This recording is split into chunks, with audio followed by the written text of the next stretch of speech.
팬데믹 시즌 전 세계가 잠시 그늘 가운데 있는데요. 성탄절, 팬데믹의 어려움을 압도하시는 성육신하신 예수 그리스도의 그 사랑을 우리가 기억하며 그리고 그 사랑으로 충만하여 다시 우리가 회복되고 하나님 앞에 예배자로 서는 날이 되기를 간절히 소원합니다. 우리 그런 의미에서 다시 한번 옆 사람을 보면서 메리 크리스마스 인사 나누겠습니다. 네. 저는 학원복음화 인큐베이팅을 섬기고 있는 최세롬 목사입니다. 특별히 크리스마스 이브 때 오른교회 성도님들과 함께 하게 되어 저 개인적으로는 최고의 크리스마스 선물을 받은 것 같습니다. 그래서 저는 행복합니다, 지금. 네. 여러분들 행복하신가요? 감사합니다. 네. 학원복음화 인큐베이팅이라는 게 너무 생소하시죠? 제가 하고 있는 것은 무엇이냐면 지역 교회와 함께 예배가 없는 학교, 중고등학교마다 들어가서 예배를 세우는 운동, 스쿨처치라고도 표현하죠. 이렇게 예배를 세우면서 청소년 아이들을 만나고 있습니다. 아무한테도 얘기하지 않은 부분이 있는데요. 저는 제가 목회자가 될지 몰랐습니다. 저는 어려서부터 교회에서 자랐거든요. 저희 부모님이 송파 이제 가까운 곳이죠. 송파에 위치한 서문교회. 그 당시에는 이제 충등로에 있었어요. 사찰 집사님으로 저희 부모님이 거기 계셨었습니다. 그래서 저는 어린 생활을 교회 안에서 지냈고 이제 저희 아버님이 이제 신학을 시작하시게 된 거예요. 그러면서 본격적으로 목회자의 길로 들어서셨습니다. 그래서 저는 이제 저의 삶이 항상 교회에서 생활했던 기억이 대부분이었던 것 같아요. 어렸을 때는 교회가 뭐 하는 데인지 잘 몰랐고 초등학생이 되고 중고등학생이 되면서 목회자의 삶이 저런 것이구나, 쉽지 않은 것이구나. 그러면서 제 마음속에는 자연스럽게 나는 커서 목사가 되지 않을 거야 결단하게 되었습니다. 제가 고등학교 1학년 때였습니다. 첫 모의고사를 봤어요. 그런데 성적이 너무 안 좋더라고요. 그러면서 일찍 깨달았습니다. 공부는 나의 길이 아니구나. 일찍 포기하는 것도 좋은 방법입니다. 그러면서 그때부터 고민하기 시작했습니다. 나는 커서 뭐가 될 수 있을까? 그때 한 권의 만화책이 제 눈에 들어왔습니다. 요리왕 비룡이라는 만화책이었습니다. 그 만화책을 보면 산에서 나온 음식들을 가지고 요리하면 그 사람들이 그 요리를 먹으면 산이 펼쳐져요. 해산물을 먹으면 바다가 펼쳐집니다. 와, 신세계다. 내가 요리사가 되면 세상이 저렇게 될까? 라는 그런 순수한 마음으로 담임 선생님을 찾아갔습니다. 그리고 담임 선생님께 말씀드렸습니다. 선생님, 저는 공부는 틀린 것 같습니다. 앞으로 요리를 해야 될 것 같습니다. 야자를 빼주십시오. 담임 선생님이 얼마나 황당해 하셨을까요? 아무 말 없이 그래, 야자 빠져라. 본격적으로 이제 고등학교 1학년 때 요리를 시작했습니다. 그리고 고등학교 2학년 때 정말로 주님의 은혜로 양식과 일식 자격증을 땄어요. 와, 놀랍지 않습니까? 저에게 소망이 생겼어요. 열심히 요리를 하면서 부푼 꿈을 가지고 전진하기 시작했습니다. 그 당시에 제가 다니고 있는 학교에서 요리하고 있는 남자는 저밖에 없었어요. 독보적이었죠. 네, 그게 너무 좋았던 것 같아요. 그런데 고3 때 저에게 불길한 일이 일어납니다. 부모님이 딱 한 번만, 더도 말고 딱 한 번만 수련회에 가지 않겠니라고 하시는 거예요. 불길한 예감이 팍팍 오시죠? 거부했습니다. 이건 아니다. 그 길을 나는 거부하겠다. 다시는 얘기하지 않겠대요. 마지막으로 딱 한 번만 가자. 근데 그 수련회가 특별히 목사님들 참여하시는 그 수련회인 거예요. 갔죠. 당연히 저희 귀에는 아무 말도 들리지 않았습니다. 강사 목사님이 앞에서 설교를 그렇게 은혜롭게 하시는데 저는 빨리 이곳을 탈출하고 싶었어요. 수련회 마지막 날이었습니다. 웬걸? 갑자기 하나님의 말씀이 들리기 시작하는 거예요. 목사님이 선포하시는 그 말씀들이 귓가에 왜 들리지? 그러면서 이상한 현상이 일어났습니다. 눈과 코에서 액체가 나오는 거예요. 큰일 났다. 빨리 이곳을 탈출해야 된다. 근데 그때가 신년 초였습니다. 강사 목사님이 이러시는 거예요. 오늘 특별히 우리 목사님들 자녀분들 오셨으면 우리가 함께 축복 기도했으면 좋겠습니다 하면서 축복 기도를 막 해주는 거예요. 거기까진 좋았어요. 예. 그 다음에 강서 목사님이 갑자기 이런 말을 하시더라고요. 오늘 이곳에서 하나님 나라를 위하여 헌신할 주의 종이 나올 겁니다 라고 하는 거예요. 제가 불길하다고 했죠? 눈물 흘리면서 저요 이런 거예요. 인생 최악의 순간이었습니다. 아, 수련회가 이렇게 위험한 곳이구나. 그래서 원치 않게 목회자의 길을 걷게 되어버렸어요. 저는 어렸을 때부터 이렇게 목회하는 아버님의 모습을 보고 자랐고, 또 아버님이 작은 개척교회를 하셨기 때문에 생활이 그렇게 순탄하지 않았던 것 같아요. 근데 목회자가 됐다고 일단 하긴 했으니까 가야 되잖아요. 그래서 제가 하나님께 기도했습니다. 이왕 목회자로 저를 부르셨거든 대형교회 목회자가 되게 하소서. 네. 그 기도만 하면서 신학생 생활을 보냈던 것 같습니다. 그리고 시간이 흘러서 이제 군대도 갔다 오고 대학교 4학년이 되고, 그때 이제 첫 사역을 하기 시작했어요. 제가 목소리가 그래도 좀 괜찮죠? 네. 고음은 안 올라가는데 이 굵은 목소리 때문에 찬양 인도를 하게 됐어요. 포지션이 찬양 인도였는데 담임 목사님께서 이러시더라고요. 찬양 인도만 하면 좀 그렇으니까 청소년부도 담당했으면 좋겠습니다. 그리고 한 가지 더, 우리 교회는 토요일 새벽 기도회가 있습니다. 토요일 새벽 기도 담당을 했으면 좋겠습니다 라고 하시는 거예요. 금요일 철야 기도회가 11시에 끝나고 정리하고 하면 12시가 됩니다. 그리고 토요일 새벽 기도는 3시에 와서 준비를 해야 됩니다. 거의 잠을 못 자고 하는 그 파트를 제가 담당했던 거죠. 은혜가 넘쳤던 거죠. 네. 신대원 1학년생이니까 그 열정으로 모든 것을 다 감당을 했어요. 그런데 저에게 예기치 못한 일이 일어납니다. 분명히 제 포지션은 찬양이었잖아요. 청소년부가 부흥된 거예요. 1년에 100명씩 아이들이 오기 시작했습니다. 깜짝 놀랐어요. 제가 어떤 기도를 했죠? 대형교회 목회자, 주께서 나를 사용하시는구나. 와, 이제 시작이야. 이런 부푼 마음이 있었습니다. 그러면서 그런 부푼 마음으로 피곤하지만 토요일 새벽 기도를 담당하고 있을 때였어요. 토요일 새벽 기도를 끝내고 이제 각자 개인 기도하잖아요. 기도를 시작했습니다. 그리고 속으로 이렇게 간절히 기도했죠. 주님, 성도님들이 빨리 집에 가게 하소서. 토요일 날 왜 그렇게 오래 기도를 하시는지. 제가 잠시 목소리를 줄여도 아직도 기도 소리가 계속 나는 거예요. 시간이 오래 흘렀습니다. 이제 기도 소리가 안 나더라고요. 눈을 뜨고 뒷정리하고 집에 가려고 하는 그 순간이었어요. 갑자기 한 분의 집사님이 저를 부르시는 거예요. 전사님 할 말이 있습니다. 아, 왜? 피곤한데. 속으로 한 거예요. 네, 그렇게 드러내고 하면 큰일 나겠죠. 네. 그분이 자기소개를 하시는 거예요. 전사님 청소년부 담당하고 계시죠? 저희 아들이 청소년부에 있습니다. 아, 네 집사님. 정말 세상을 다 가진 듯한 행복한 표정으로 집사님께 네 집사님 이렇게 인사를 드렸죠. 집사님이 자기소개를 하시는 거예요. 저는 음악 교사인데요, 오늘 새벽기도 가운데 하나님이 저희 마음 가운데 뜨거운 그 마음을 부어주셨습니다. 학교에서 예배를 시작하려고 합니다. 전사님이 오셔서 예배를 인도해 줬으면 좋겠어요.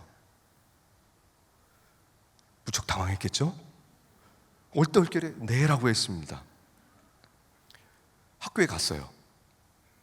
그런데 아이들이 있고 교실이 있고 모든 게 세팅이 다 돼 있는 거예요. 전 예배만 하면 됐던 겁니다. 그런데 예상치 못한 일이 있었죠. 자그만치 3시간 동안 해야 했습니다. 2009년도 당시에는 토요일 수업이 있었어요. CA 시간이 1, 2, 3교시입니다. 3시간 동안 예배를 해야 된다는 그 부담감이 정말 쉽지 않았어요. 신대원 1학년생이지 않았습니까? 뭘 알겠습니까? 겨우겨우 3시간씩을 막 이렇게 메꿔 갔더니 기억이 납니다. 사진을 보도록 하겠습니다. 예배하는 그 사진의 모습인데요. 신기하죠? 미션 스쿨이 아닌 일반 학교의 모습입니다. 제가 또 그 MBTI 유형이 ISTP예요. 내성적입니다. 남들 앞에 나서는 걸 잘 못하는데 학교에 갔는데 애들이 20명 이상 있죠. 어떻게든 그 아이들과 예배를 해놔야 되고 그 모임을 이끌어 나가야 되니까 정말 모든 시도를 다 했던 것 같아요. 첫 해에는 22명이 왔는데 절반은 교회를 다니고 절반은 교회를 안 다니더라고요. 저는 처음 알았습니다. 교회 안 다니는 사람이 있다는 것을. 어렸을 때부터 교회에서 자랐고 교회에서 사역하고 믿는 사람들하고만 있었잖아요. 학교에 갔는데 교회를 안 다니는 애들이 있다는 거예요. 너무 신기했어요. 반대로 그 아이들은 저를 얼마나 신기하게 쳐다봤을까요? 네. 아, 이렇게 교회 안 다니는 사람들이 있는 곳이 학교구나 라는 것을 깨닫게 되었습니다. 두 번째가 되었어요. 대박 사건이 일어납니다. 70명이 예배 모임에 왔어요. 부흥이 일어난 거죠. 제 어깨에는 양쪽에 뽕이 이만큼 올라갔습니다. 주께서 대한민국의 다음 세대를 나에게 맡기시는구나. 와, 한국교회에 걱정하지 말아라. 이런 마음으로 속 안에 가득 찼었죠. 이런 기쁨도 잠시. 70명 중에 50명이 교회에 안 다니는 아이들이었습니다. 제가 설교를 했거든요. 아이들이 다 눈을 감더라고요. 취침을 하는 겁니다. 천만다행이었던 건 그 당시에 스마트폰이 없었어요. 얼마나 감사했던지. 그때 막 스마트폰이 나올 시기였어요. 스마트폰이 있었다면 아마 생각만 해도 너무 아찔하죠. 저는 이때까지만 해도 제가 기도 열심히 하고 성경 많이 읽고 하나님께 간절히 기도했기 때문에 하나님께서 부흥을 허락하시고 학교에 수많은 영혼들을 허락해 주신다고 생각하고 있었어요. 그런데 교회를 안 다니는 친구들하고 예배하는데 제가 하는 설교 아무도 듣지 않아요. 찬양을 인도해요. 그럼 아이들이 찬양을 어떻게 따라 하시는 줄 아십니까? 보통 저희는 잔잔한 찬양하면 두 손을 들거나 눈을 감거나 하잖아요. 교회를 안 다니는 아이들은 양손을 흔듭니다. 네. 이거 무슨 반응? 처음 보는 반응들이 막 학교에서 일어나는 거예요. 적응이 안 되는 거예요. 속으로 정말 그 자괴감이 들더라고요. 내가 이렇게까지 하면서 학교에서 예배를 해야 되나? 교회가 부흥하고 있으니까 그래, 학교 사요? 관두자. 근데 어쨌든 1년은 채워야 되니까 억지로 그렇게 꾸역꾸역 참아서 했던 것 같습니다. 이제 학교 사역을 관두려고 할 때에 제가 그 당시에 유행하던 동영상을 하나 봤어요. 거룩한 동영상입니다. 이상한 눈빛으로 저를 보시길래 거룩한 동영상이었습니다. 호주 시드니가의 무명의 전도자라는 그 동영상이 유튜브에 지금도 있거든요. 한 호주에 있는 사람이 군 생활을 하다가 그리고 방탕하게 술과 담배와 도박 이런 거에 빠져 있다가 예수님을 믿게 됐어요. 그래서 그 사랑이 너무나 고마워서 매일 10명에게 복음을 전하기로 헌신을 했습니다. 근데 자그만치 40년 동안 변함없이 복음을 전한 거예요. 그런데 웬걸 40년 동안 복음을 전했는데 단 한 명도 그 복음의 메시지를 듣고 예수님을 영접한 사람이 없었습니다. 그리고 이제 시간이 흘러 그분이 노인이 됐고 더 이상 전도를 할 수 없게 되는 상황이 되었죠. 영국에 계신 한 침례교 목사님이 부흥회를 인도하는데 이제 부흥회를 인도한 후 그곳에 참여한 성도님에게 이렇게 물어봤어요. 어떻게 해서 예수님을 믿게 됐습니까? 어떻게 해서 예수님을 믿게 됐습니까? 저는 우연히 호주에서 근무하고 있을 때 길거리를 걷고 있었습니다. 그런데 한 사람이 당신 오늘 죽으면 천국 갈 수 있습니까? 예수님이 당신을 구원했다는 사실을 알고 있습니까? 그 메시지를 듣고 집에서 한동안 고민하다가 교회에 갔고 예수님을 믿게 됐다는 거예요. 그래서 그 목사님이 신기해서 가는 교회마다 그 사실을 물어봤다고 합니다. 그리고 3년 동안 그것을 추적했어요. 그리고 그 목사님이 결단합니다. 그 호주에 있는 그 전도한 노인을 찾아가기로. 마침내 그 노인을 수소문해서 찾았어요. 그리고 3년 동안 있는 일을 그 노인에게 이야기했습니다. 당신이 40년 동안 변함없이 복음을 전도하였고 제가 3년 동안 알게 된 당신을 통해서 예수를 믿게 된 사람이 자그마치 14만 6천 명이 되는 것을 알았습니다. 제가 그 동영상을 보고 정말 회개했습니다. 저에게 있어서 제가 사역자로서 목회자로서 제가 추구했던 것은 오직 한 가지였어요.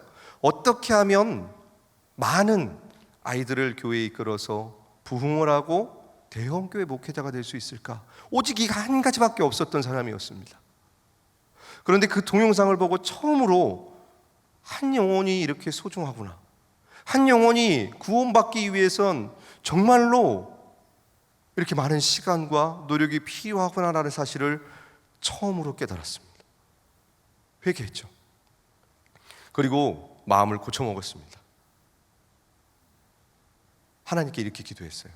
하나님, 하나님이 허락하시는 기간 동안 학교에서 예배를 계속 허락하신다면 그 기간 동안 저는 학교에서 계속 예배를 하겠습니다. 이렇게 기도하면 안 됐어요. 저는 제가 청소년 사역을 하게 될지, 그것도 학원복음화 선교사, 자비량 선교사가 될지는 상상도 못했습니다. 전혀 꿈꾸지 않는 사역이었어요. 그런데 그 기도가 저의 이 삶의 방향을 이렇게 바뀔 줄 몰랐습니다. 2009년 당시, 2010년 당시 신대원 1, 2, 3학년 통틀어 학교 사역을 하고 있는 사람이 한 명도 없었습니다. 조언을 구했고 또 주위에서 학교 사역을 하고 있는 사람이 있는가 해서 계속해서 수소문을 했고 도움을 받으려고 했지만 아무도 없는 거예요. 제 네트워크의 한계였겠죠. 아무것도 모르고 정말로 학교 안에서 부딪히면서 경험하면서 계속해서 예배했던 기억이 납니다. 학교에서 예배하는 그 영상 하나 보려고 합니다. 첫 번째 영상입니다.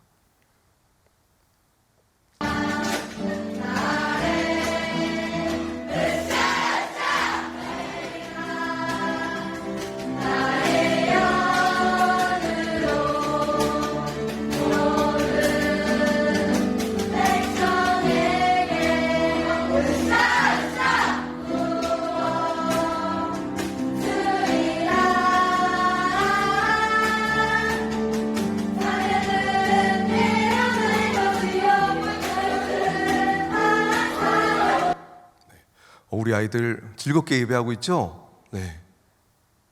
고등학교 아이들입니다. 저 중에 70%는 교회를 다니지 않습니다. 근데 아이들이 저렇게 박수치며 찬양해요. 그 비결이 뭔지 아십니까? 1년 동안 똑같은 찬양을 하면 됩니다. 교회를 안 다니잖아요. 새로운 곡을 하면 애들이 못 따라와요. 1년 동안 부르면 자기들이 볼펜으로 드럼을 만듭니다. 군가처럼 부릅니다. 놀라운 현장입니다. 하나님께서 한 영혼이라는 것을 마음에 품게 하셨어요. 그리고 나서 마음을 고쳐먹고 이제 그 중에서 좀 교회를 다니는 아이들, 그래도 조금 있으니까요. 그리고 열심히 하는 아이들을 불러 모아서 나름대로 제자 교육도 시키고 훈련을 시켰습니다. 그리고 그 다음 해를 준비했어요. 와, 다음 해가 기대된다. 하나님이 어떻게 역사하실까 기대된다. 지금은 이제 겨울방학하고 계속 쭉 이런 다음에 3월 달에 바로 새 학기가 시작되지만 그때는 겨울방학하고 잠깐 개학해서 학교 1, 2주 다닌 다음에 또 방학하고 이렇게 시스템이 돼 있었습니다. 봄방학 그 기간에 아이들한테 연락이 온 거예요. 목사님, 저 졸업해요. 그동안 감사했어요. 뭐? 깨달았습니다. 아이들이 졸업한다는 사실을. 그렇게 열심히 훈련시켰는데 그 아이들이 다 졸업한대요. 머리가 하얘졌습니다. 어떻게 내년 사역을 감당해야 하는가? 근데 그 친구가 이런 고백을 하더라고요.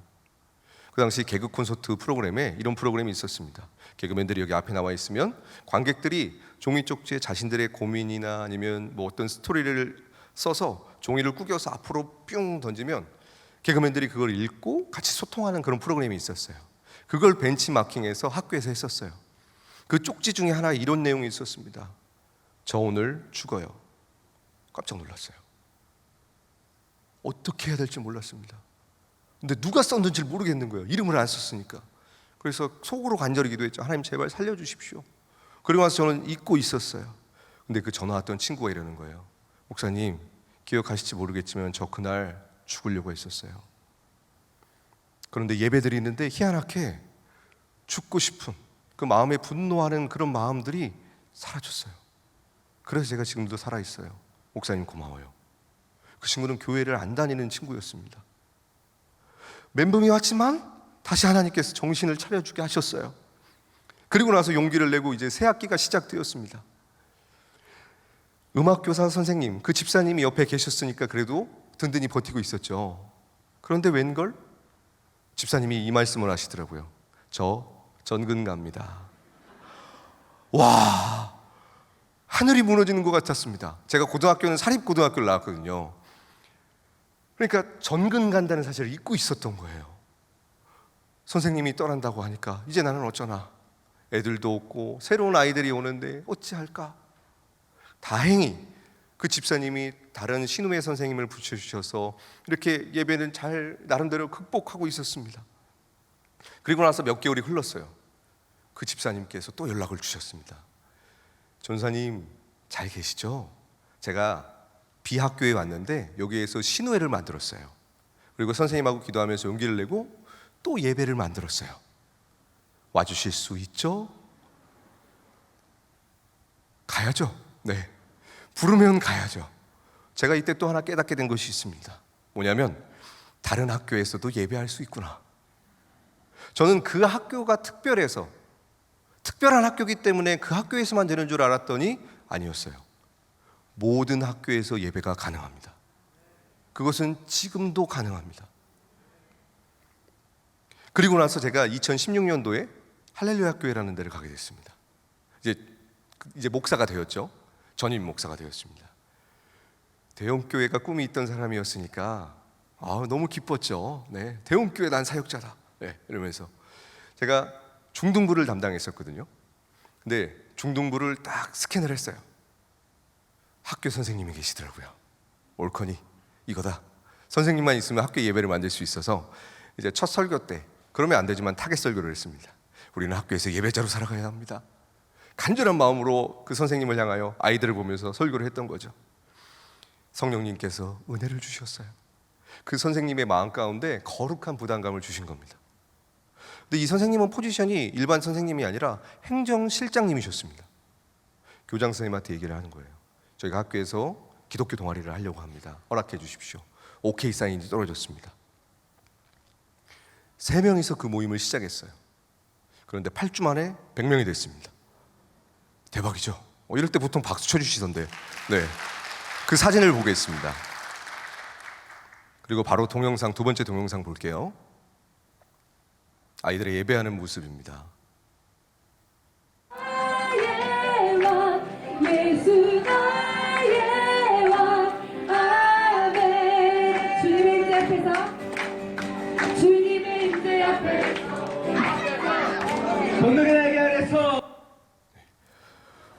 영상이 짧은 이유가 뭐냐면 아이들이 찍어줘요.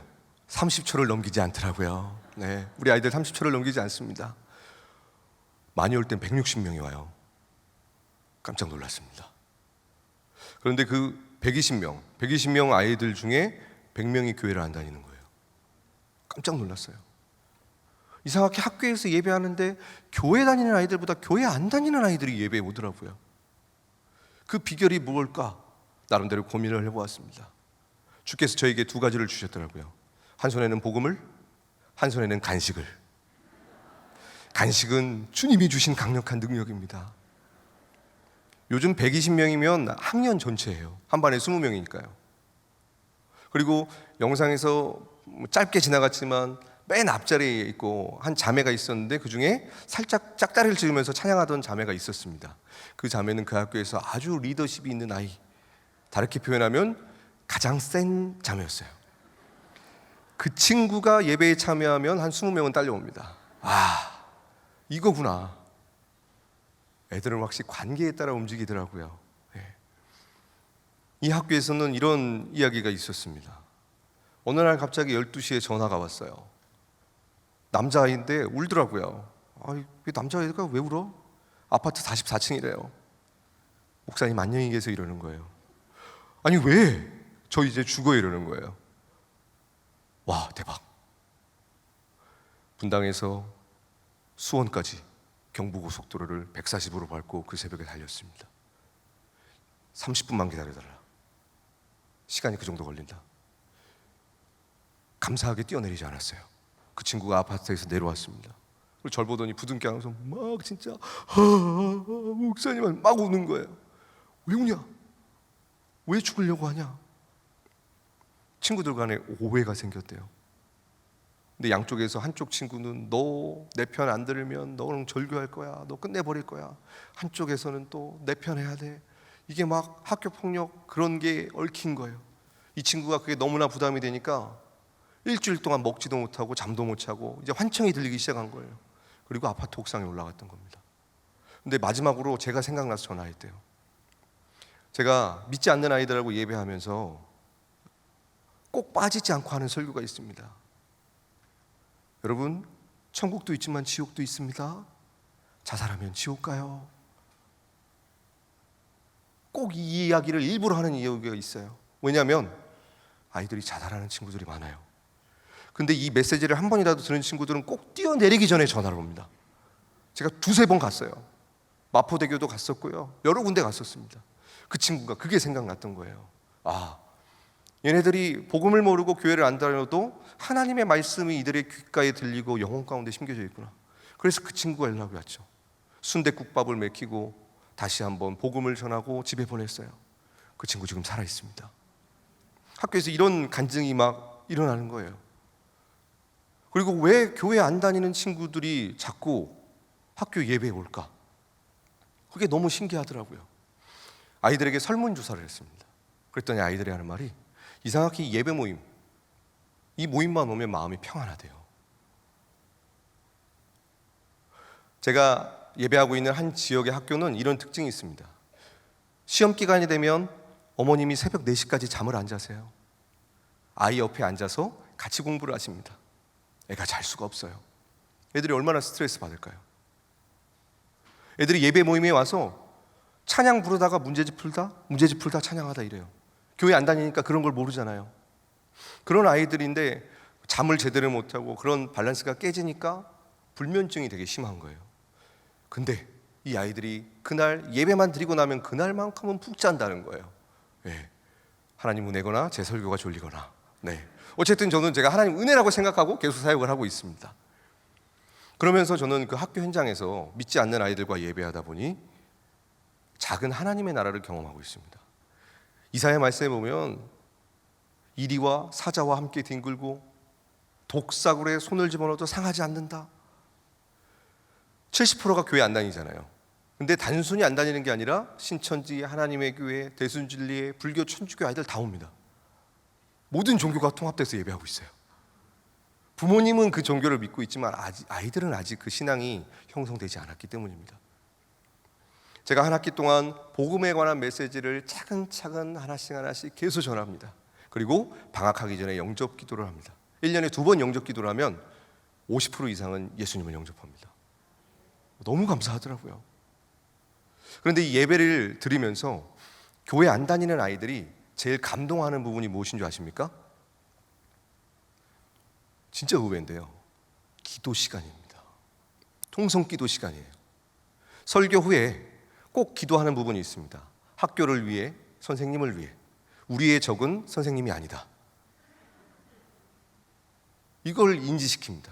학교를 응원하는 기도를 해요. 두 번째는 우리 사랑하는 부모님들을 위해. 너희들을 못 살게 구는 것이 아니라 너희들에게 최선의 것을 주고 있고 가장 좋은 것을 주고 있다. 그리고 마지막 친구를 위해. 지금 우리 아이들에게 있어서 옆에 있는 친구는 경쟁 상대입니다. 이 친구를 밟고 가야지만 등수와 내신 점수가 나오고 좋은 대학에 갈 수 있어요. 치열한 경쟁을 아이들이 하고 있습니다. 그런데 이 예배 시간을 통해서 친구를 위해 기도한다는 그 부분이 아이들이 너무 감동이 됐대요. 자기는 태어나서 한 번도 남을 축복해 본 적이 없대요. 사랑해 본다고 말한 적이 없대요. 저는 교회에서 만나면 항상 이러지 않습니까? 축복합니다, 사랑합니다. 너무 많이 해서 그만했으면 좋겠죠? 근데 교회 안 다니는 친구들은 축복합니다, 사랑합니다가 가장 감동이 됐대요. 그래서 예수를 믿겠다고 결심한 친구들이 너무 많았습니다. 아, 믿지 않는 분들에게 복음을 전하는 최고의 방법은 그들을 기도로 축복하는 것이구나. 전교조 선생님들도 선생님을 위해서 기도하려고 하는데 기도 제목 부탁드립니다 하면 기도 제목 주세요. 신앙을 떠나서 기도해 준다고 하면 다 좋아하십니다. 그런데 제가 학교에서 예배하면서 한 가지 문제점을 발견했습니다. 대부분 예배 모임을 하면 70%는 교회 안 다니고 한 30% 정도가 교회 다니는 우리 청소년들이 오거든요. 근데 어느 순간 보면 그 청소년들의 15%가 사라집니다. 그리고 또 다른 예배 모임을 만들어요. 2개 모임을 만드니까 되게 감사하죠. 그런데 마음이 아프기도 합니다. 왜 또 다른 예배 모임을 만드는가? 그 이유가 무엇이냐면 우리가 왜 교회 안 다니는 아이들과 같이 예배해야 돼요? 쟤는 다른 친구 괴롭히는 애예요. 쟤는 죄가 많은데 어떻게 하나님 앞에 예배하고 구원받을 수 있어요? 그리고 쟤네들은 너무 시끄러워요. 지금 금요철야 때 모두가 다 조용히 이야기를 들어주고 계십니다. 근데 교회 안 다니는 친구들이랑 하면 제가 한마디 하면 애들 10마디 막 100명이 하면 100마디가 막 들려요. 그거를 뚫고 예배를 해야 되는 그런 환경이거든요. 그러니까 그 아이들이 이해가 되기도 해요. 근데 한편으로는 왜 이렇게 되었을까 하면서 교회 커리큘럼을 보기 시작했습니다. 여러 군데. 대부분 요즘에 6년 커리큘럼이 짜여 있습니다. 성경 전체를 보고 너무나 커리큘럼이 잘 돼 있어요. 근데 1년 중에 제가 이걸 발견했습니다. 선교와 전도에 대해서, 영혼 구원에 대해서는 5번도 안 나오는 경우가 더 많은 것 같아요. 커리큘럼 중에. 제가 회개했죠. 우리 아이들에게 영혼 구원, 믿지 않는 자들을 품고 기도해야 되는 걸 못 가르쳤구나. 정말 회개한 순간이었습니다. 크리스천들이 예수님을 안 믿는 친구들을 못 받아들이고 있어요. 이게 지금 학교에서 일어나고 있고, 그래서 계속해서 우리 믿는 크리스천 청소년들에게 공감대를 형성하면서 설득해 나가면서 그 간격을 좁혀가고 있기도 합니다. 과거에 여러분 중에서는 학교에서 합창단 혹은 뭐 다른 기독교 동아리로 신앙생활을 경험하신 분명히 우리 선배님들 계실 겁니다. 그런데 요즘에는 대부분 거의 다 사라졌습니다. 그 이유는 바로 폐쇄성 때문입니다. 기독교인들끼리만 모여서 그래요. 한 미션 스쿨에서 조사를 했습니다. 고3 아이들에게 교회에 다니는 종교가 어떤 종교가 있는가.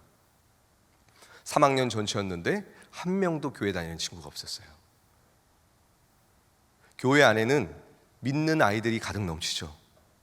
교회 바깥의 세상에는 예수님을 모르는 아이들이 넘쳐나고 있습니다. 그러니까 기독교인들끼리만 기독교 동아리라고 예배를 하니까 이 모임은 없어질 수밖에 없는 거예요. 그래서 이 모임의 방향이 누구나 올 수 있는 모임의 방향으로 전환이 되어 학교 안에서 예배하는 것이 너무나 중요한 포인트입니다. 이렇게 학교에서 예배가 이루어지고 제가 드디어 새로운 사실을 또 깨닫게 됩니다. 학생들을 통해서, 선생님이 아닌 아이들을 통해서 학교에서 자율동아리를 만들어서 예배를 할 수 있다는 걸 깨달았어요. 제가 이 기쁜 소식을 우리 아이들에게 전했습니다. 우리가 학교에서 예배를 할 수 있다. 얘들아, 예배하자. 최소 인원 5명을 모으고 신청서를 작성해서 내면 학교에서 허락이 떨어집니다. 그러면 자유롭게 아이들이 예배할 수 있어요. 감사하게 한 친구에게 성령님이 감동하셔서 그 친구가 이제 학교에 있는 친구들을 모이기 시작했습니다. 기독교 동아리를 개설하기 위해. 교회 다니는 아이들을 먼저 이렇게 개설을 했죠. 신청서에 이름을 넣어야 되니까요. 그런데 이 친구가 충격을 받았어요. 교회 다니는 아이들이 학교에서 예배를 안 하겠대요. 이유를 물어봤습니다. 왜 안 하는데? 주일날 교회에서 예배 드리는 거 충분한데 굳이 학교에서? 이건 아니다. 아이가 잠깐 실망했겠죠. 그런데 그 모습을 지켜보던 교회 안 다니는 친구들이 신청서에 이름을 다 써줬습니다. 그래서 예배가 만들어졌어요. 그 학교에서 예배가 세워졌습니다. 평균 한 60명 정도 이렇게 참여하는 것 같아요. 그 학교에는 이런 일이 있었습니다. 제가 이제 아이들과 예배하고 그 학교 근처에서 지나가는, 이제 교회 근처니까 학교 그 골목을 걸어가고 있었어요. 근데 어디서 눈에 띄는 아이들이 뭉쳐 있더라고요. 가까이 가보았습니다. 그러지 말았어야 되는데. 한 친구가 사랑을 받고 있더라고요. 네, 맡고 있다는 소리죠. 네, 그래서 얘들아 왜 그러니? 애들이 화가 난 상태예요. 요즘 중학교 2, 3학년들이 키가 저만합니다. 그 아이들이 화가 났고 저를 째려보면서 한마디 하더라고요. 목사님, 오늘 기분 별로예요. 가세요. 제가 어떻게 했겠습니까? 눈을 깔고 바로 뒤를 돌아섰죠. 한 걸음을 내딛었는데 참아, 내가 어른인데, 그리고 목사인데 다시 용기를 냈습니다. 그리고 나서 저의 앞에 갑자기 찬란한 빛이 임하였습니다. 4글자가 있었어요. 맘스터치. 얘들아, 내가 맘스터치 사줄게. 가자.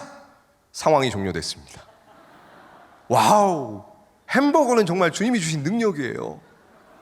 애들이 햄버거 나니까 얼굴 귀가 이만큼 걸린 거예요. 기분 좋아졌으니까 이제 말을 했죠. 너희들 왜 그 아이를 그렇게 사랑해 줬니? 지나가는데 기분 나쁘게 쳐다봤대요. 헐, 그래 잠깐 사랑해주고 있었다는 거예요. 근데 때마침 제가 거길 지나가고 있었던 거죠. 그 이후로 제가 형님이 됐습니다. 아이들이 저 지나갈 때마다 막 인사하는 거예요. 안녕하세요. 그리고 나서 꼭 한마디 하는 거죠. 오늘은 맘스터치 안 가나요? 네, 아이들한테 엄청 뜯겼습니다. 근데 그 아이들이 햄버거 먹으면서 예배하면서 하나님의 사랑을 경험해 나가더라고요. 매일 소주를 2병 먹는 남자아이가 있었습니다. 1병도 아닌 2병. 그래야 잠을 잘 수 있대요.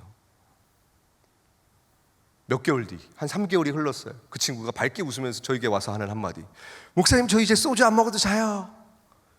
할렐루야 외쳤죠. 네, 학교에서 예배하면 이런 거에 할렐루야를 외치게 되어 있습니다. 물어봤어요. 왜 그렇게 술을 먹었니? 그렇게 안 하면 죽을 것 같대요. 아이들이 술, 담배, 도박, 자해, 야동 보고 오토바이 타고 자살 시도하는 그 이유가 뭐냐면 죽을 것 같아요.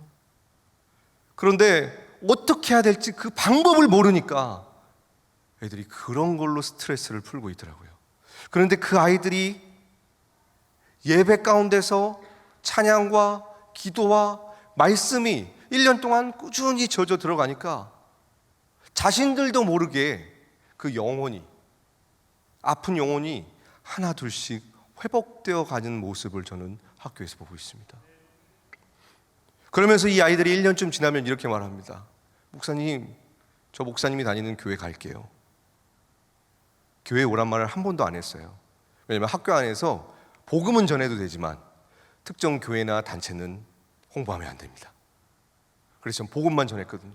근데 하나님이 그 십자가의 사랑으로 말미암아 그 아이들을 교회로 오게 하시더라고요.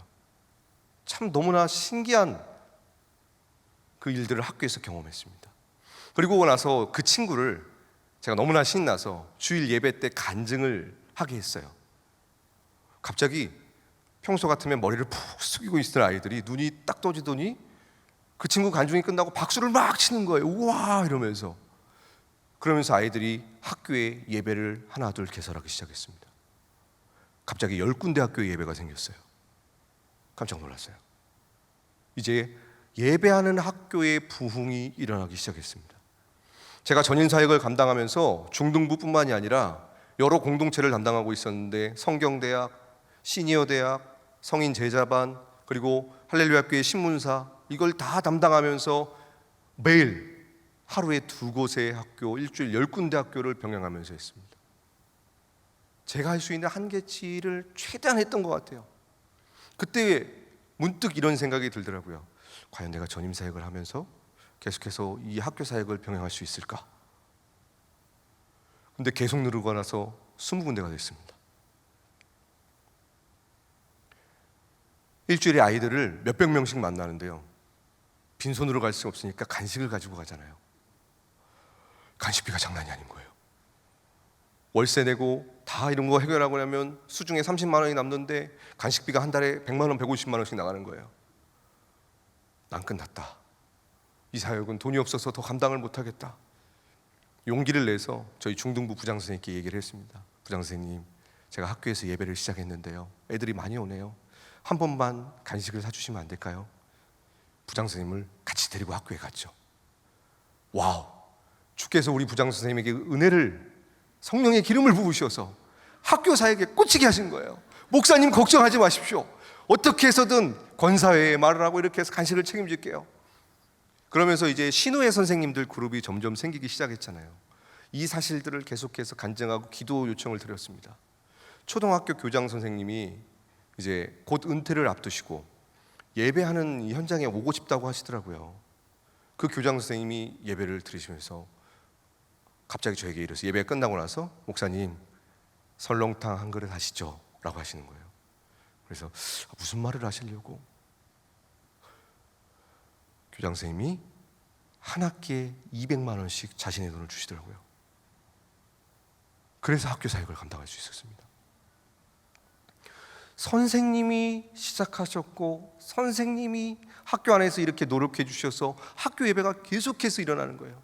그런데 선생님으로 시작된 그 예배가 이제 청소년들에게까지 번지기 시작했습니다. 저는 놀라운 현장을 계속해서 보게 되었어요. 그런데 학교가 계속 늘어나니까 감당할 수 없잖아요. 그래도 어떻게 해야 될까 계속 기도하면서 고민하고 있었습니다. 그때 제 선배님이 이제 개척을 앞두고 나서 그 미션 땡땡이라는 거기에 이렇게 그걸 개설하면 펀딩을 할 수 있는 그런 그게 프로그램이 있더라고요. 그걸 보고 나서 나도 해야겠구나. 사진 몇 장을 올리고 그걸 했어요. 어떻게 했을까요? 단 한 군데에서도 후원이 되지 않았습니다. 그리고 나서 이렇게 그냥 낙심하고 있는데 어느 날 전화가 왔어요. 전화를 받았는데 모르는 번호라서 누구세요? 이랬거든요. 저희는 미션 펀드 누구누구 대표입니다. 미션 펀드 대표님한테 연락이 온 거예요. 우와, 이게 무슨 일이야? 나에게 후원이 이루어질래나? 대표님이 만나자는 거예요. 가서 열심히 브리핑을 했습니다. 학교에서 이렇게 예배가 이루어지고 있고 지금 다음 세대들이 복음을 전할 수 있습니다. 너무 귀한 사역이네요. 저희가 응원하겠습니다. 그리고 끝났어요. 후원이라도 해줄 줄 알았는데 그런 게 없더라고요. 그리고 나서 몇 달이 지나고 다시 연락이 왔어요. 한 번 더 보세요. 갑자기 대표님이 저를 보면서 씩 웃으시면서 이러시더라고요. 최 목사님, 제가 볼 때 이 학원 복음화 사역은 이 사역 자체에 하나님의 생명력이 있습니다. 전임 사역을 내려놓고 학원 사역만 하시면 어떠시겠습니까? 라고 하시는 거예요. 얼마나 황당했겠습니까? 전임 사역을 내려놓는다는 그 말은 선교사가 되라는 말이고 그것도 자비랑으로. 말도 안 되는 소리죠. 저의 목표는 오직 한 가지인데요. 대형교회 목사. 네. 그럴 수가 없어요. 포기할 수가 없었어요. 그런데 마음 한편으로는 하나님이 자꾸 이 현장 가운데 부르신다는 것은 알고 있었지만 나와 상관없사오니 계속 이러고 있었죠. 그리고 제가 전임 사역을 내려놓을 수 없는 또 다른 이유가 있었습니다. 저희 부모님이 오랫동안 작은 교회에서 목회를 하셨잖아요. 너무나 안타깝지만 저희 어머님이 췌장암 말기 판정을 받으셨어요. 전임 사역을 내려놓으면 어머님이 너무 실망하실 것 같았어요. 작은 교회에 사모님으로 계시던 어머님이 제가 대형 교회의 부목사가 됐다고 얼마나 기뻐하셨는데요. 그걸 아니까 도저히 못하겠더라고요. 그러나 마음 한편 가운데 계속해서 그 부르심이 있다는 걸 알아서 한번 용기를 내봤죠. 교회에 이제 디렉터 목사님께 말씀을 드렸어요. 목사님, 학교 예배가 계속 늘어나고 있는데 혹시 포지션 변경이 가능할까요? 목사님이 교회에 이제 담임 목사님하고 상의를 해보겠대요. 아쉽지만 어려울 것 같다. 우리는 전임 목사를 뽑았고 교회에서 이런 공동체와 이러한 사역을 감당해야 되는데 학교 사역만 감당하기에는 교회의 TO가 맞지 않는다. 당연한 것입니다. 교회에서 그 사람을 뽑은 분명한 이유와 사용할 목적이 있거든요. 근데 저는 새로운 생소한 것을 요청했잖아요. 실망했겠습니까? 아니죠. 속으로 할렐루야를 외쳤죠. 와우, 다행이다. 그런데도 꺼림직한 거예요. 이제 와이프의 허락을 받아야 되니까 와이프에게 얘기를 했죠. 여보, 그동안 이야기를 얘기했어요. 아무래도 주님이 나를 학원 사역자, 학교 사역자로 부르시는 것 같아. 그런데 당신이 반대하면 난 하지 않을 거야. 기도 한번 해봐. 와이프가 아무 말 안 하더라고요. 그 다음날이 됐습니다. 저를 딱 바라보는 거예요. 그리고 한마디 하더라고요. 사임해라. 왜? 속으로 왜라고 붙였어요. 와이프만 반대하면 완전히 접으려고 했었거든요. 그리고 나서 시간이 흘려서 와이프한테 물어봤습니다. 왜 그때 관두라고 했냐?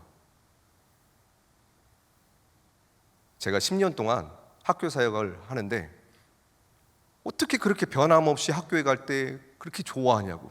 그리고 학교에서 예배하고 오면 하루 종일 학교에서 이런 일이 있었어. 아이들이 이렇게 변화가 되었어. 자살하려고 회복되었어. 그래서 이 사람은 정말 학교 사역을 좋아하는구나. 그래서 허락했다는 거예요. 그래서 교회에 말씀드리고 사임을 했습니다. 그리고 나서부터 본격적으로 이제 학원 선교사라는 거의 한국교회인 개념도 없는 그런 포지션으로 사역을 시작하게 됐죠. 그때 하나님이 저에게 주신 비전이 뭐였냐면 10년 동안 교회 안에 있으면서 이 학교 사역을 병행했잖아요. 저는 교회가 이 학교 사역을 할 수 있는 최적의 조건이라는 사실을 확실히 경험한 사람이었습니다. 그래서 하나님이 이 정보를 지역교회, 한국교회의 방법을 공유하고 어떻게 학교에 연결하고 어떻게 예배를 드리고 어떻게 계속해서 학교랑 관계를 맺어가야 하는지를 이 정보를 알린다면 한국교회의 다음 세대가 다시 회복될 수 있을 것이라는 그 비전이 저에게 확실히 있었던 겁니다. 그리고 나서 이제 본격적으로 학교 안에 뛰어들기 시작했습니다. 시간이 좀 흘러 와이프 후배한테 연락이 왔어요. 저희 와이프가 청소년 상담사랑 임상심리사가 있어서 상담을 하고 있거든요. 그 와이프 후배도 상담을 하는 친구였습니다. 학교에서 상담 수업을 하는데 좀 자기가 보기에 이상한 단체라는 거예요. 그 사진을 보여주실까요? 알고 봤더니 타종교와 타 단체였던 것입니다. 2014년에 불교는 여성가족부와 MOU를 맺습니다. 그래서 템플스테이가 국가가 공인하는 인성교육 프로그램이 되었습니다. 여러분은 알지 모르시겠지만 국가가 권장하는 인성 프로그램이라서 초등학교, 중학교, 고등학교에 공문이 하달됩니다. 템플스테이에 참여하라고. 그리고 이 템플스테이는 지금까지 여러분이 열심히 일해서 낸 세금 1,000억 원이 지원이 됐습니다. 다 무료로 지원이 되고 있어요. 근데 이 템플스테이가 시작된 이유가 무엇인 줄 아십니까? 어떻게 하면 청소년들을 불교 퀴즈로 만들까? 그래서 시작된 게 템플스테이예요. 그런데 이건 국가에서 권장하는 프로그램입니다. 그리고 옆에 사진은 신천지입니다. 이번에 코로나 사태로 많이 언론에 나왔지만 빙산의 일각입니다. 1년에 우리 청소년들이 4만 명이 포교됩니다. 그 중에 2만 명이 완전 신천지 성도가 됩니다. 신천지 성도가 되려면 6개월 동안 하루에 3시간씩 성경 공부를 받아서 성경 시험을 마치고 이만희를 나의 구주로 고백합니다. 그러면 지문 인식을 하고 아이디 카드를 찍고 신천지 교회에 들어갈 수 있어요. 제가 온누리에서 사역하고 있을 때 주보에 광고를 내지도 않았고 교회 리더십들 몇 분에게만 그날 주일날 신천지 관련 세미나가 있습니다라고 했거든요. 주일 아침이 됐는데 신천지가 교회 전체를 둘러쌌어요. 교회 안에 신천지가 있었던 거죠. 그리고 제가 중등부 사역을 담당하고 있을 때였습니다. 일본에서 이민 생활을 하고 온 가정이 저희 중등부 아이에게 접근했습니다. 일본어를 가르쳐 주겠다고. 3개월 정도 시간이 흘렀어요. 그리고 나서 이제 친해졌으니까 연락처를 적어갔습니다. 그 다음 날부터 3교대로 신천지가 찾아오더라고요. 신천지가 그 아이의 필요에 맞게 전략을 짜서 철저하게 접근하고 있습니다. 그리고 또한 아이들이 너무나 익숙하게 사용하고 있는 페이스북 메시지나 인스타 DM으로 접근하고 있어요. 그래서 여러분들이 자녀들의 허락을 받고 꼭 페메나 인스타 DM, 카카오톡을 한 번쯤은 1년에 한 번쯤은 꼭 확인해 주십시오. 또래 청소년 아이들이 링크를 보내서 정보를 계속해서 전송해 나가면서 다음 세대를 포교하고 있습니다. 그 다음 사진 보여주십시오. IYF 구원파 박옥수입니다. 국제 마인드 교육이라는 IMEI 사단법인을 만들어서 MOU를 맺었어요. 서울시에 있는 초, 중, 고등학교에서 이 인성 교육이 다 이루어지고 있습니다. 그리고 옆에 사람 많은 데는 하나님의 교회입니다. 국제 위러브유라는 재단법인을 만들었습니다. 하나님의 교회 건물 주위를 둘러보시면 되게 많죠. 지금 하나님의 교회 건물은 전부 다 청소년 인성교육센터로 리모델링 했습니다. 저 아이들 다 청소년입니다. 교복 지원, 생활비 지원, 학자금 지원, 장학금 지원을 합니다. 그래서 이 아이들이 인성교육을 시키고 인성교육이 끝난 뒤 타겟을 정해서 연락처를 적어가고 그 가정에 접근해서 포교하고 있습니다.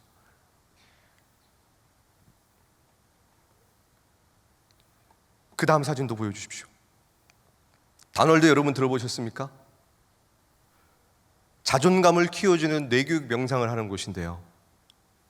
글로벌 사이버 대학교라는 데를 만들었고 여기서 주로 하는 운동이 바로 러브 마이셀프 운동입니다.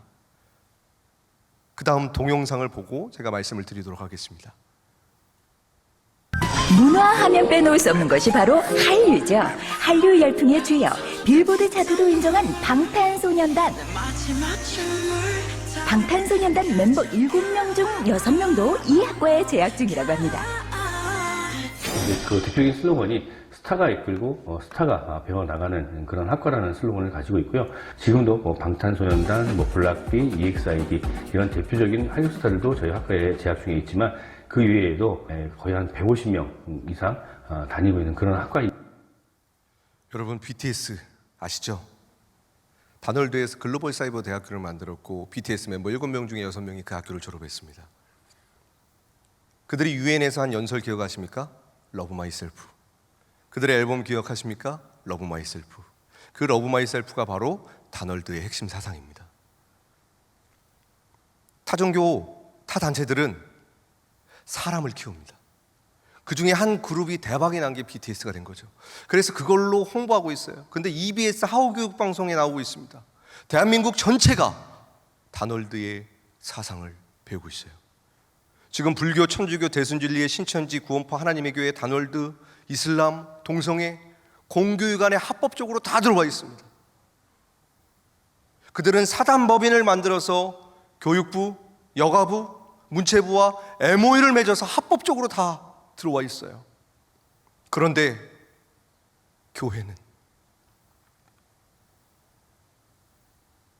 교회는 어디에 있을까요? 2016년도에 꿈이교회 교육 컨퍼런스 기억하십니까? 그때 합동 측 교회 소속교회 교회 학교 68%가 없었고 통합 측에는 50%의 교회 학교가 없고 2050년이 되면 교회 학교가 90% 이상 사라지고 교회 학교가 생태계가 무너질 것이라고 그때 전망을 나왔었습니다. 지금 교회는 다음 세대가 없다고 아우성입니다. 그런데 지금 대한민국은 595만에 약 600만 명의 다음 세대가 있습니다. 교회 안에는 없지만 교회 바깥에 있어요. 타 종교와 타 잔체들이 그 600만 명에 지금 올인하고 있습니다. 1년에 수백억을 사용해서 공교육 안에 들어가서 우리의 다음 세대들을 그들의 다음 세대로 만들어 가고 있습니다.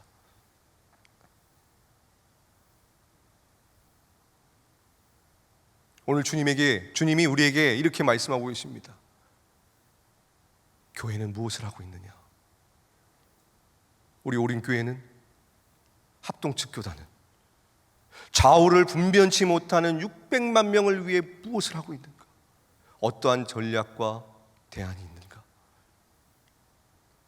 하나님이 저에게 이런 말씀을 하시는 것 같았고 이 사실을 알게 되니까 더욱더 제 가슴에서 이것이 불타오르더라고요. 그래서 지역교회의 문을 두드리면서 계속해서 이 정보를 한국교회에 공유하기 시작했습니다. 그런데 변수가 있더라고요. 제가 할렐루야 교회에 있을 때는 할렐루야 교회 부목사입니다. 목사님 만나뵐 수 있을까요? 만나주더라고요. 교회를 사임했잖아요. 무소속이잖아요. 안 만나주는 거예요. 공신력이 사라져버린 겁니다. 교회를 사임하고 6개월 동안 단 한 군데 교회와도 연결이 안 됐습니다. 그때 또다시 그 미션 땡땡 대표님한테 연락이 왔어요. 최 목사님 어떻게 지내세요? 예, 대표님 교회의 정보를 공유하려고 하는데 아무도 만나주질 않습니다. 도와주세요. 대전에 있는 한밭제일교회를 연결시켜 주시더라고요. 잊지 못합니다. 2018년 12월 31일 주일 저녁 예배 때 처음으로 교회에서 이 정보를 공유했어요. 그때를 시작으로 하나님이 조금씩 교회들을 연결시켜 주시는데요. 2018년까지 20군데 학교에 예배가 세워지잖아요. 지역교회의 정보를 공유하고 나서 2019년도에 30군데 학교에 예배가 새롭게 세워져서 50군데 학교에서 예배가 세워졌습니다. 확실히 경험했습니다. 이 정보를 교회에 공유하는 만큼 학교마다, 공립학교마다, 예배가 없는 학교마다 예수 믿지 않는 친구들과 예배할 수 있는 환경이 열리는구나. 그래서 정말 열심히 준비하고 계속해서 두드렸습니다. 그리고 조사를 했습니다. 과연 대한민국에 몇 개의 학교가 있는가? 중고등학교가 11,000개가 있더라고요. 저희 목표가 생겼습니다. 새로운 비전이 생겼습니다. 11,000군데의 중고등학교에 예배를 세우자. 지역교회와 함께 예배를 세우자. 왜냐하면 그 아이들이 결국 가야 할 곳이 어디입니까? 교회입니다. 그래서 교회와 이 운동을 펼쳐나가고 있습니다. 그 다음 사진 보여주실까요? 이렇게 학교에서 예배하고 복음을 전하고 정말 기쁨으로 지나고 있었어요. 그런데 2020년 3월 11일 세계보건기구에서 팬데믹을 선언합니다. 와, 멘붕이 왔습니다. 이제 새 학기가 시작돼야 되잖아요. 팬데믹이 뭔지도 모르는데 모든 게 막히는 거예요.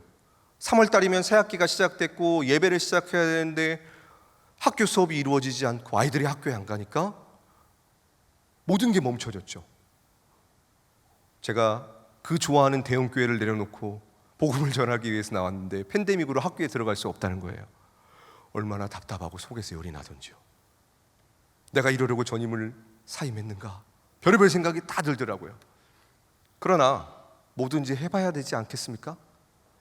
2달 동안 대한민국에 있는 228개의 시, 군, 도, 행정구역에 모든 다음 세대의 아이들 통계를 조사했습니다. 시간이 많으니까 가능하더라고요.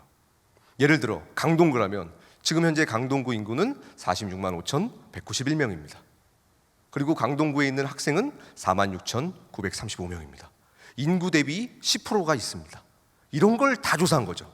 그리고 고등학교, 중학교, 초등학교, 유치원별로도 다 나눴어요. 고등학교는 강동구에 10,000명이 있고요. 중학생도 10,000명이 있고 초등학교는 20,000명, 유치원생은 4,000명이 있습니다. 이 말은 10년 뒤에 그 유치원생들이 중학생이 된다는 거잖아요. 강동구에 4,000명의 중학생만 있다는 것입니다. 이 이야기는 오륜교회를 제외한 강동구에 있는 모든 교회의 교회학교가 사라진다는 이야기입니다. 그걸 하나하나씩 다 조사했어요. 그리고 나서 하염없이 기다렸죠. 이제 온라인이라는 것을 본격적으로 하기 시작했습니다. 그 다음 사진을 보여주실까요? 온라인 예배를 하게 될 수 있게 되었어요. 그리고 옛날처럼 대그룹으로 모일 수는 없지만, 왜냐하면 학년별로 등교하기 때문에 학년별로 예배를 해야 되니까 등교할 수 있는 주간은 대면으로, 등교가 안 될 때는 비대면으로 이렇게 해서 예배를 하기 시작했습니다. 팬데믹에 적응해 나간 거죠. 그러면서 학교에서 이런 요청이 왔어요. 팬데믹이 길어지다 보니까 아이들의 사회성이 너무 떨어진다는 거예요. 그리고 또 하나는 그 관계성이 이루어지지 않으면 우울증이나 외로움이 많이 생긴다고 합니다. 그래서 아이들을 위한 치유 프로그램을 만들어 달라라는 요청이 와서 와이프에게 부탁을 했죠. 프로그램 하나만 만들어 달라. 학교에 가야 된다. 7군데 학교에서 그 수업 요청이 왔고 올 한 해만 7군데 학교에 들어갔습니다. 그 다음 사진을 보여주실까요? 네. 그리고 그 다음 영상 보도록 하겠습니다.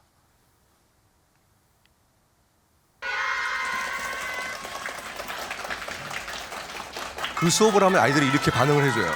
팬데믹인데도. 대박이죠? 네, 저 학교에 가면 슈퍼스타 됩니다. 이 수업에 제가 주경훈 목사님께 도움을 요청했어요. 꿈미에서 DNA라는 수업을 했습니다. 그 진로 수업을 만들었어요. 저랑 같이 콜라보 하시죠. 그래서 제가 들어가는 학교에 같이 콜라보를 했어요. 이번 주까지 수업을 했거든요. 그 A 학교에서 서울시 교육청에서 감사가 왔대요. 수석 교사님들이 이 행복교실 프로그램을 보고 외부에서 들어온 프로그램 중에 최고의 프로그램이라고 인정해 주셨습니다. 지금 하나님께 영광을 돌립니다. 네. 지금 오륜교회의 꿈미가 무엇을 하고 있는가? 교회뿐만이 아니라 교회 바깥에 학교에 있는 우리 아이들을 위해서 프로그램을 만들고 열심히 노력하고 있습니다. 여러분들이 응원해 주시고 기도해 주셔야 됩니다. 그리고 우연히 제가 공립학교에서만 예배를 하잖아요. 미션스쿨 교목 목사님을 만나게 됐어요. 요즘 대부분 교목 목사님들이 전임해서 기간제 교사로 다 전환이 됐습니다. 그 결과 채플이 사라져가는 거예요. 너무나 안타깝죠. 사진 보여주실까요? 이렇게 아이들과 예배를 해야 되는데 채플이 사라져가는 거예요. 그래서 교목 목사님들에게 물어봤죠. 무엇이 필요하십니까? 채플 찬양팀이 없어서 아이들이 찬양 예배를 못한대요. 수련회를 섬길 수 있는 재정이 없어서 수련회를 못한대요. 교목 목사님 혼자서 1,000명이 넘는 아이들을 감당해야 되니까 아이들을 신경을 쓸 수 없대요. 그래서 제주중앙고부터 이 사역을 시작했습니다. 육지에서 교회들을 연결하기 시작했어요. 교회마다 연락해서 목사님 아울리치 제주도로 1년 중에 한 번만 가주시면 안 될까요? 찬양팀을 한 번만 채플에 보내주십시오. 12개 교회를 섭외해서 한 번만 가달라고 그렇게 요청을 하고 있습니다. 그리고 그 교목 목사님이 1학년 1반부터 끝반까지 담임 목사제를 만들어서 한 달에 한 번씩 교회에서 목사님들이 오셔서 아이들하고 예배를 드리고, 그리고 전체 대체풀로 갈 수 있는 시스템을 구축하기 시작했어요. 근데 사람이 너무 없어요. 누가 돈을 들여서 제주도까지 가서 예배를 하겠습니까? 이 제주중앙고 미션스쿨 아이들 90%가 교회를 안 다닙니다. 심지어 목사님, 전도사님 개념조차도 몰라요. 이런 아이들에게 복음을 전하는 현장이 미션스쿨이 되어버렸습니다. 너무나 열악해요. 미션스쿨들을 위해 기도 부탁드립니다. 그런데 우린 교회는 어떻게 했습니까? 영혼 초, 중, 고등학교를 인수해서 마음껏 예배할 수 있도록 전폭적인 지원을 하고 있고, 교목 목사님들이 7분이나 계시고 채플도 수련회도 마음껏 하고 있습니다. 그 수천 명의 아이들에게 복음을 증거하고 있어요. 여러분들은 모르시지만 교목 목사님들 사이에서 선망의 대상이 어딘 줄 아십니까? 영훈학교예요. 너무 오고 싶어요. 이렇게 마음껏 예배하고 기도하고 전폭적인 지원이 나오는 데가 없습니다. 다 채플이 사라져가고 있어요. 여러분들이 꿈미뿐만 아니라 영훈학교를 위해서도 기도해 주셔야 됩니다. 지금 타정교와 타 단체들은 600만을 향하여 전진하고 있습니다. 다음 세대 600만을 향하여. 한국교회가 이 정보를 모르고 계세요. 여러분, 이 정보를 여러분이 아는 교회 공유해 주십시오. 장로님, 아시는 담임 목사님들께 정보를 공유해 주셔서 왜 우리가 다음 세대를 품어야 되는 것을 알려주십시오. 팬데믹 시즌 또 전화가 왔습니다. 아이들에게 연락이 왔어요. 목사님, 예배하고 싶어요. 1년 반 동안 대면 예배를 해본 적이 없어요. 다음 사진 보여주십시오. 본당 500명 들어가는 교회를 빌렸습니다. 그리고 13개 학교별로 2명씩만 오게 해서 안전거리에서 연합 예배를 했습니다. 아이들이 예배가 너무 하고 싶대요. 우리 아이들이 도움을 요청하고 있습니다. 저희 예배할 수 있는 장 좀 만들어주세요. 예배할 수 있는 장 좀 만들어주세요. 우리 어른들이 한국교회가 감당해야 될 일일 것입니다. 이 연합 예배를 통해서 무엇을 하는가? 어떤 학교는 사역자가 출입할 수 있지만 어떤 학교는 출입이 안 되고 아이들끼리만 하는 데 있습니다. 서로의 소식을 모르잖아요. 이 연합 예배 때 함께 모여서 서로의 기도 제목을 공유합니다. 그리고 이 아이들이 건강한 교회로 인도될 수 있도록 교회랑 연결시킵니다. 그리고 이 아이들이 학교를 졸업하고 다시 스텝으로 섬길 수 있도록 생산적이게 이 모임을 계속해서 이어가고 있습니다. 우리는 청소년들에게 영적인 장을 만들어줘야 됩니다. 중고등학교만 되는가? 그렇지 않습니다. 유치원, 초등학교 아이들도 가능합니다. 저희 딸이 유치원 때였어요. 병설 유치원에 이제 합격 여부를 해야 되는데 탁구공을 뽑아야 됩니다. 노란 공, 주황색 공은 합격, 하얀 공은 불합격. 제가 뽑으러 갔습니다. 두근두근. 노란 공을 뽑았어요. 할렐루야, 합격을 했죠. 주께서 날 사랑하시는구나. 아이를 교육을 시킬 수 있으니까요. 근데 그 교장 선생님이 낯이 가요. 알고 봤더니 신우에 계셨던 교장 선생님이었던 거예요. 인사를 드렸습니다. 교장 선생님, 저 기억하세요? 최선원 목사입니다. 아, 목사님, 여긴 어쩐 일이십니까? 제 딸이 여기 합격했어요. 할렐루야 이러시는 거예요. 그리고 이제 딸아이를 등교를 시키는데 횡단보도에서 다시 교장 선생님을 만났습니다. 제 손을 딱 잡으시는 거예요. 그리고 횡단보도에서 녹색 어머니하고 계시는 그 한 어머니에게 접근해서 교장 선생님이 혹시 교회에 다니십니까? 이러시는 거예요. 교회 다닌대요. 사랑의 교회 다니시는 집사님이셨거든요. 잘 됐습니다. 여기 이분은 최선원 목사님입니다. 학교를 위해서 기도를 시작하시죠. 학부모 기도회가 만들어졌습니다. 교장 선생님이 하라니까 했죠. 저 선생님 말 잘 들어요. 네. 사진을 보여주시겠습니다. 학교 안에서 학부모 기도를 하는 모습입니다. 그리고 오른쪽 줌으로 하고 있는 모습은 서울시에 있는 한 5, 6군데의 학부모님들이 학교를 중심으로 연합 모임하고 있습니다. 우리 오륜교회 집사님들도 이 모임에 계십니다. 학교를 위해 간절히 기도하고 계세요. 그 다음 영상 우리 함께 보도록 하겠습니다.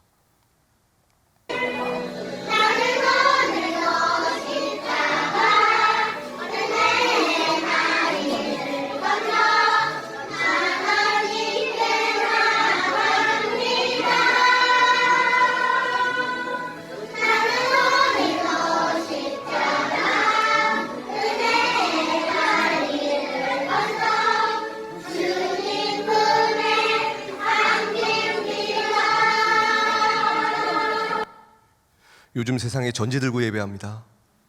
여러분, 이 좋은 스크린 보고 아시죠? 저기는 가정입니다. 학부모 기도회 시는 집사님 중에 한 분이 아이와 가정 예배를 꾸준히 하고 있었어요. 근데 어느 날 교회 안 다니는 친구가 놀러 왔습니다. 근데 이 녀석이 집을 안 가는 거예요. 그래서 너도 같이 예배할래? 그 모임이 2명이, 3명이, 5명이, 50명이 된 거예요. 이제 집에서 할 수 없으니까 아파트나 동네마나 책놀이방이나 경로당 있죠. 책놀이방을 빌려서 예배를 시작했는데 단지에 있는 아이들을 다 보내주시는 거예요. 70%는 교회 안 다니는 아이들입니다. 그래서 왜 이 아이들을 보내주십니까? 라고 여쭤봤어요. 요즘 대부분 젊은 부부들이 다 맞벌이 하십니다. 애들 학원을 돌려도 6시면 아이들이 다 집에 오거든요. 수요일 저녁 6시에 예배합니다. 8시까지 2시간이나. 2시간 동안 우리 아이를 돌봐준다면 할렐루야죠. 단지에 있는 아이들을 다 맡기시더라고요. 저절로 부흥이 이루어집니다. 근데 이 아이들이 예배를 드리면서 복음을 계속 듣잖아요. 이제 집에 가서 거룩한 음성을 내기 시작하는 겁니다. 아빠, 엄마, 교회 안 가면 지옥 가. 아이들이 변화되는 거예요. 주일날 놀러 가시는, 교회 안 다니시는 가정들이 교회에 오기 시작하시더라고요. 너무 신기했습니다. 그리고 이 모임을 다른 학부모님들이 보시고 서초동에서도 시작하시고 하남시에서도 시작하셔서 아파트별로 유치원, 초등학교 예배가 계속해서 일어나고 있습니다. 그리고 그 아이들이 졸업해서 중학교 가면 중학교에서 또 동아리 만들고 고등학교에서 만들고 교회와 가정과 학교가 함께 묶여서 학원 복음화 사역을 이루어가고 있습니다. 그 다음 사진입니다. 저는 학원 복음화 사역을 3세대와 함께하고 있습니다. 먼저는 금요철야나 주일 예배 때 교회 공동체의 정보를 공유합니다. 그리고 충분히 공감대가 형성되면 교회 안에 학교에서 근무하시는 전현직 선생님들이 계십니다. 그 커뮤니티를 만듭니다. 그리고 우리가 학교에서 예배를 시작하려고 합니다. 선생님 학교에 대한 정보를 주시고 행정적인 부분을 도와주시고 저희가 학교를 들어갈 때에 우리의 공신력이 되어 주십시오. 그리고 학교별로 학부모 기도회를 조직합니다. 여러분, 우리가 가정 통합 예배 드리고 있지 않습니까?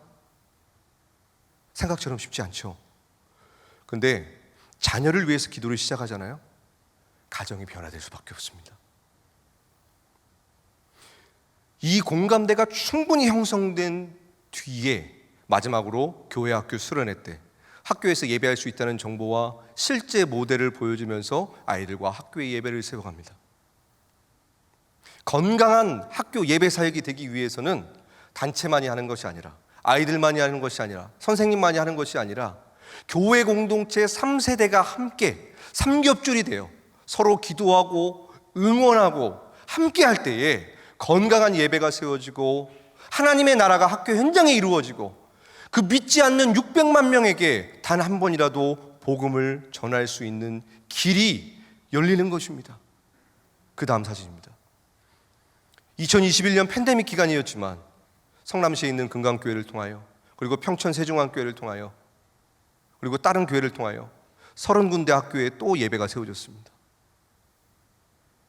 팬데믹이라서 모든 것이 막힌 것 같지만 하나님은 지금도 살아 역사하셔서 예배가 없는 곳에 예배를 세우시고 복음이 필요한 것에 복음을 증거하셔서 다음 세대를 구원하시는 그 하나님의 역사를 하나님께서는 지금도 교회를 통하여 이루어가고 계신 것입니다. 오늘 요나서 이렇게 말합니다. 아무런 준비가 되어 있지 않는 요나에게 이렇게 말씀하십니다. 너는 일어나라. 지금은 머물러 있을 때가 아니고 기다릴 때가 아니고 액션을 취해야 할 때라는 것입니다. 팬데믹, 이 시즌 움츠려들 수밖에 없죠. 그러나 이 움츠려들 수밖에 없는 시즌 가운데서도 하나님은 살아 역사하신다는 것입니다. 우리가 준비가 되어 있든 없든 교회를 향하여 너는 일어나라. 교회가 교회끼리만 있으면 안 된다. 크리스천끼리만 있으면 안 된다. 너는 일어나. 어떻게 하라? 가라. 니느웨로 가라. 니느웨가 어디입니까? 세상입니다. 교회가 아닌 세상으로 향하라. 세상이 하나님 앞에 어떠한 상황에 처해 있습니까? 죄악으로 인하여 하나님의 진노와 심판 아래에 있습니다. 그들은 그 사실을 모르고 지옥을 향하고 가고 있어요. 교회를 향하여, 세상에 그 수많은 복음을 모르는 영혼을 향하여 주님은 오늘 우리에게 가라고 말씀하십니다. 가서 무엇을 하는가? 외치라는 것입니다. 하나님의 말씀을 들은 교회요, 하나님의 말씀이 함께하는 교회요, 복음의 비밀을 갖고 있는 교회가 이 세상 가운데가 가장 시급한 문제인 죄의 문제를 해결받을 수 있는 그 복음의 비밀을 선포할 때에 교회는 이 세상의 빛과 소금이 될 것입니다. 하나님은 교회를 향하여 외치고 계십니다. 교회여 일어나라. 교회여 너희는 가서 외치라. 우리가 세상을 향하여 나아가 복음을 외칠 때에 천하보다 귀한 한 영혼, 그 한 영혼이 돌아올 것입니다. 대한민국에는 11,000개의 중고등학교가 있습니다. 이 11,000군데 중고등학교마다 예배가 세워지려면 한국교회가 반드시 함께해야 합니다. 학교마다 예배를 세우는 이 학원복음화 인큐베이팅 운동에 우리 오림교회가 함께해 주십시오. 더 나아가 노회가, 합통측 교단이 함께할 때에 다음 세대의 600만은 타 종교와 타 단체의 키즈가 되는 것이 아니라 하나님의 자녀가 될 것입니다. 우리 이 시간 함께 통성으로 기도하기를 원합니다. 모든 것이 막혀 있는 것만 같은 이 시즌, 코로나 시즌 가운데서도 아무런 준비가 안 돼 있고 미흡하다고 생각하는 이 교회를 향하여 주님은 너는 일어나 세상을 향하여 가서 복음을 외치라. 그럼 성령님이 역사하신다는 것입니다. 바로 그 주인공이 교회입니다.